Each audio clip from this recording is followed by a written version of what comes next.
हाँ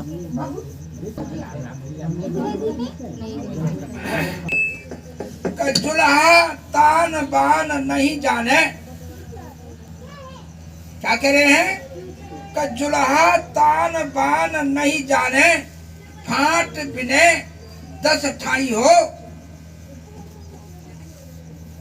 गुरु प्रताप से जैसो भाषो, सो बिरले पाई हो।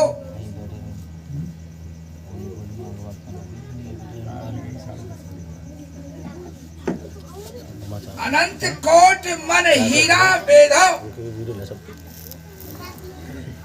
अनंत कोट मन हीरा बेधो।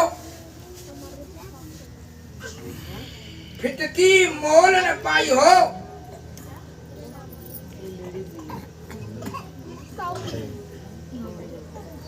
सुर नर मुनि जाए खोज परे, सो कछु कछु कबीरा पाई हो। साहब जी कह रहे हैं तो जुल्हा तान बान नहीं जाने। जुल्हा कौन? जीव। ये जीव अपने स्वरूप को भूल गया है।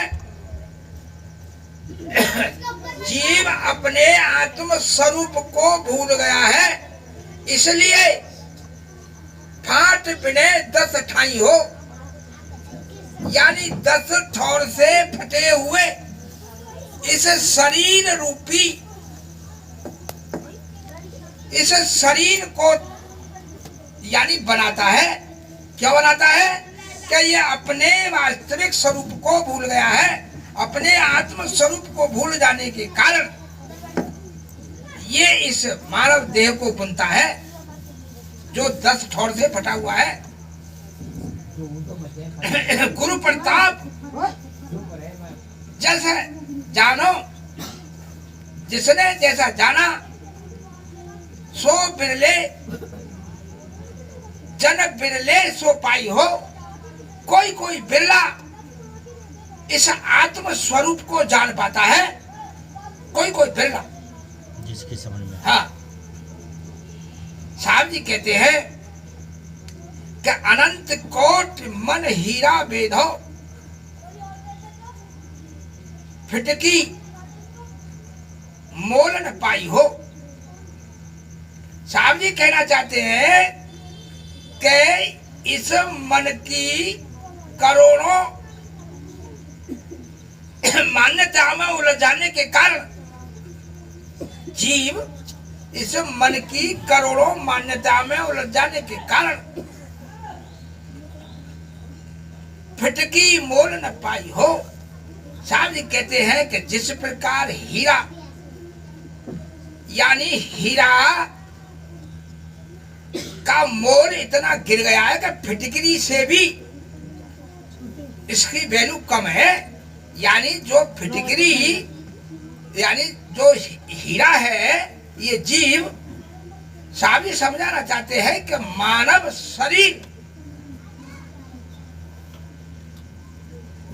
शरीर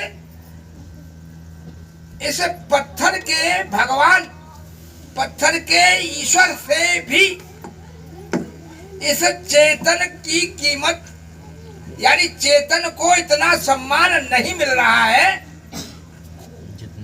जितना कि पत्थर के ईश्वर को सम्मान मिल रहा है। इतना इस चेतन को नहीं मिल रहा है। जिस प्रकार एक कथा आती है कि कोई सत्संगी परिवार की लड़की की शादी और मनमुखी परिवार में उसकी शादी हो गई। लड़की सत्संगी परिवार की और मनमुखी परिवार में उसकी शादी हो गई।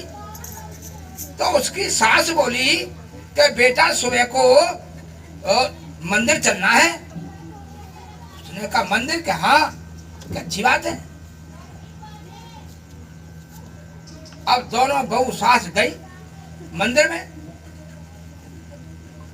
तो उस लड़की ने क्या देखा, बहू ने, कि दरवाजे पर 2 शेर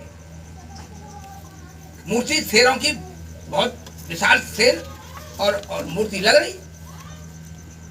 लड़की बोली, बहू बोली कि माँ, यानी लड़की उस बहू ने थाली फेंक कर बोली, माँ मैं खाई शेर ने। बोली कि ये शेर मुझे खा लेगा। सास बोली, बेटा ये सब मिट्टी पत्थर का है, ये कैसे खा लेगा? बोली ना माँ, ये तो मुझे खा लेगा, मुझे बचाओ। बोली कि बेटा का तू पागल हो गई है, ये कहां से खा लेगा? ये तो पत्थर का है। पत्थर का है? हाँ। फिर वो आगे चली मंदिर में, बड़ा मंदिर था, आगे चली तो वहां जो है गऊ बड़ा विशाल, बड़ी सुंदर। लड़की बहू बोली, माँ ये तो गाय बहुत अच्छी है, थोड़ा दूध काट ले इसका। बोले बेटा ये तो पत्थर की है, ये कहां से एक आध दूध देती है कोई? तुम तो पागल जैसी बात कर रही है। अच्छा हाँ। और फिर आगे बढ़ी तो वहां माता की मूर्ति, अब वो माता की मूर्ति में सांस लग गई। तब उस लड़की ने कहा, माँ ये तो पत्थर की है, वो पत्थर की है और ये काई की है? ये भी तो पत्थर की है। अरे मैं तो तुम्हारी सेवा करूं, तुम जीती जागती हो मेरे सामने। भाई तुम मेरे सामने जीती जागती मेरी माँ हो, मैं तुम्हारी सेवा ना करूं जीती जागती की? मैं तुम्हारे पैर में सकूं, तुम्हारी यानी कपड़ा है, नहलाना है, धुलाना है। तो जब उस बहू ने उसको समझाया कि माँ इस मूर्ति से तो मैं तुम्हारी सेवा करूं जीती जागती की, तब सही है या मूर्ति में सही है?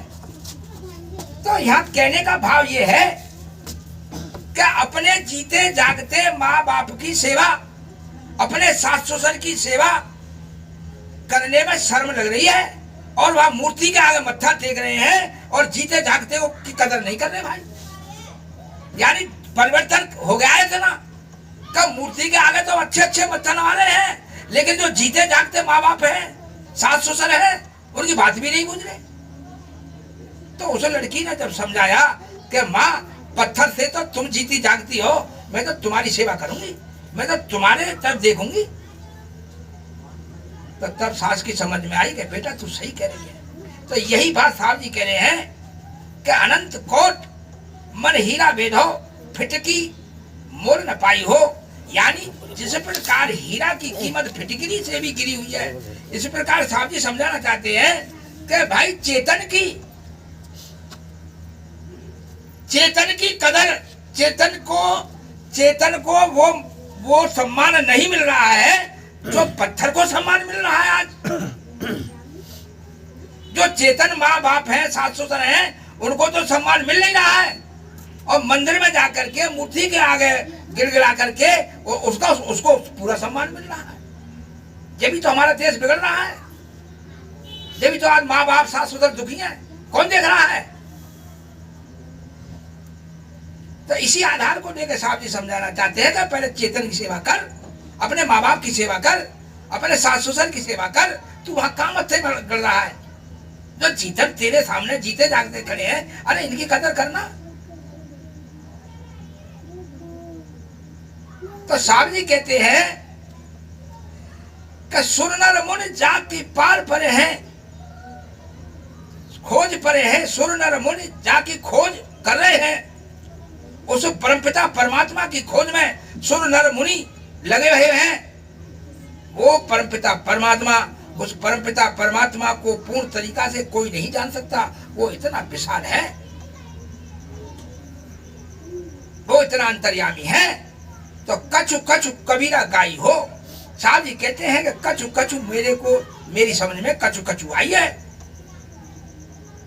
तो भाई हम ये चाहते हैं, साहब जी ये चाहते हैं कि ये अनमोल रतन, ये जो देव दुर्लभ तन आज तेरे पास है, इससे ही उस परमपिता परमात्मा को जान सकता है जो घट घट में व्याप्त है। रामायण कहती है हरि व्यापक सर्वत्र समाना, हरि व्यापक सर्वत्र समाना। लेकिन भाई प्रेम से प्रकट हो मैं जाना। जब तक तुम्हारे अंदर प्रेम नहीं आएगा, अपने सास ससुर माँ बाप के प्रति तुम नहीं जागोगे, उनके प्रति सेवा भाव नहीं रखोगे, अपने पड़ोसी के प्रति सम्माननीय सोच नहीं रखोगे, उनका आदर सम्मान नहीं करोगे, तो यही तो समझाना चाहते हैं कि प्रेम से प्रकट हो न जाना। भाई प्रेम भाव एक चाहिए, प्रेम भाव एक चाहिए, एक दूसरे से प्रेम करे, एक दूसरे से प्रेम से सम्मान करे, प्रेम भाव एक चाहिए, भेष अनेक बनाए। अरे भाई चाहे घर में वास करे और चाहे वन को जाए, चाहे वो वन में रहे चाहे वो घर में रहे, लेकिन प्रेम भाव अंदर जगना चाहिए। एक दूसरे से के प्रति प्रेम भाव रखना चाहिए, एक दूसरे का सम्मान करना चाहिए। हम ये चाहते हैं कि अपने माँ बाप, अपने सास ससुर का पूर्ण तहे दिल से उनका आदर सम्मान करो, दिल से उनका सम्मान करो, यही भक्ति है। ऐसा करने से ही परमात्मा की जानकारी, परमात्मा में रुचि लगती है। भाई अपने माँ बाप सास ससुर की तो कदर कर नहीं रहे तुम।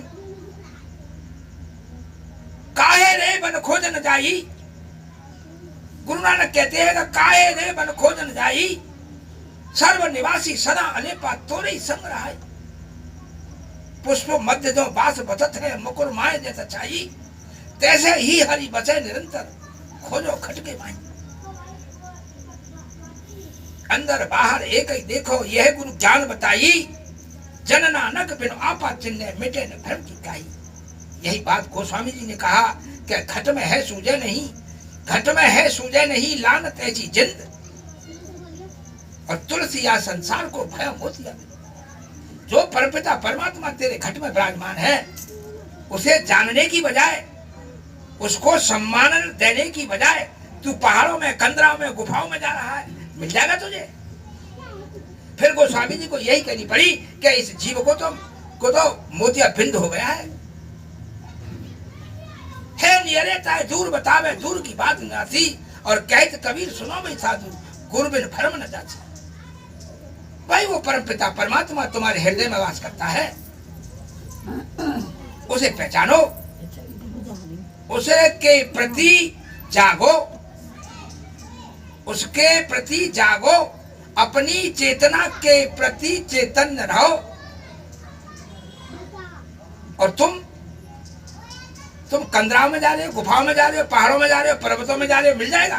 अच्छा मैं ये कहता हूं, आपके प्रेम यहां बैठे हैं, और प्रेम जाए अमेरिका ढूंढवे, प्रेम को मिल जाएगा, प्रेम मिल जाएगा, क्यों? तो हाँ है, अमेरिका चले जाओ, ऑस्ट्रेलिया चले जाओ, कोई मिल जाएगा? नहीं मिलेगा। भाई वस्तुवंत खोजे अंत कैसे आवे हाल, और वस्तु तो भाई पाइए तो भेद ही। तो कहने का मतलब यह है कि परमपिता परमात्मा के बिना तुम्हारी उंगली भी नहीं चलेगी, तुम्हारे हाथ पैर भी नहीं चलेंगे। अगर वो तुम्हारे अंदर है तभी तो चल रहे हैं। इसलिए भाई खोजो खटके माई, उस परमपिता परमात्मा के प्रति जागो, उसे पहचानने, उसे समझने, उसे जानने का प्रयत्न करो। तो सच्चा है।